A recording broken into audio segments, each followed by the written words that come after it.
আসসালামু আলাইকুম। আমি নিগার সুলতানা জ্যোতি, বাংলাদেশ নারী ক্রিকেট দলের সাথে সংশ্লিষ্ট সকলের পক্ষ হতে উপস্থিত সম্মানিত প্রধান অতিথি, মাননীয় উপদেষ্টা, গণপ্রজাতন্ত্রী বাংলাদেশ সরকারের প্রতি আন্তরিক কৃতজ্ঞতা জ্ঞাপন করছি। এছাড়াও আগত সকল সম্মানিত ব্যক্তিবর্গের প্রতি সম্মান প্রদর্শন করছি। আন্তর্জাতিক নারী দিবসে বিশেষ ক্যাটাগরিতে নারী ক্রিকেট দলকে অদম্য নারী পুরস্কারে ভূষিত করায় আমি এবং আমার দলের সকলে অভিভূত ও অত্যন্ত আনন্দিত।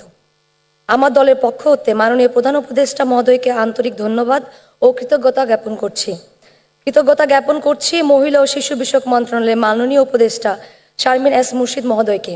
আরও কৃতজ্ঞতা জ্ঞাপন করছি অদম্য নারী পুরস্কারের সাথে সংশ্লিষ্ট সকলের প্রতি। প্রত্যেকটি অর্জনে সকলের জীবনে বিশেষ, কিন্তু একজন নারী ক্রিকেটার হিসেবে আন্তর্জাতিক নারী দিবসে প্রধান উপদেষ্টা মহোদয়ের হাত হতে অদম্য নারী পুরস্কার গ্রহণ করা আমার দলকে আরও অনুপ্রাণিত করবে সামনের দিনগুলোতে দেশের জন্য সর্বোচ্চ সম্মান বয়ে আনার জন্য। একজন নারী খেলোয়াড়ই জানে যে তার পরিবারের ভূমিকা কী, তার সর্বোচ্চ পর্যায়ে উঠে আসা নেপথ্যে। আমি প্রত্যেক নারী খেলোয়াড়ের পরিবারকে সকলকে সালাম জানাই, আড়ালে থেকে তাদের সহযোগিতার মাধ্যমে দেশকে এক একটি রত্ন উপহার দেওয়ার জন্য। আমাদের সকল অর্জনের অংশীদার আপনারাও।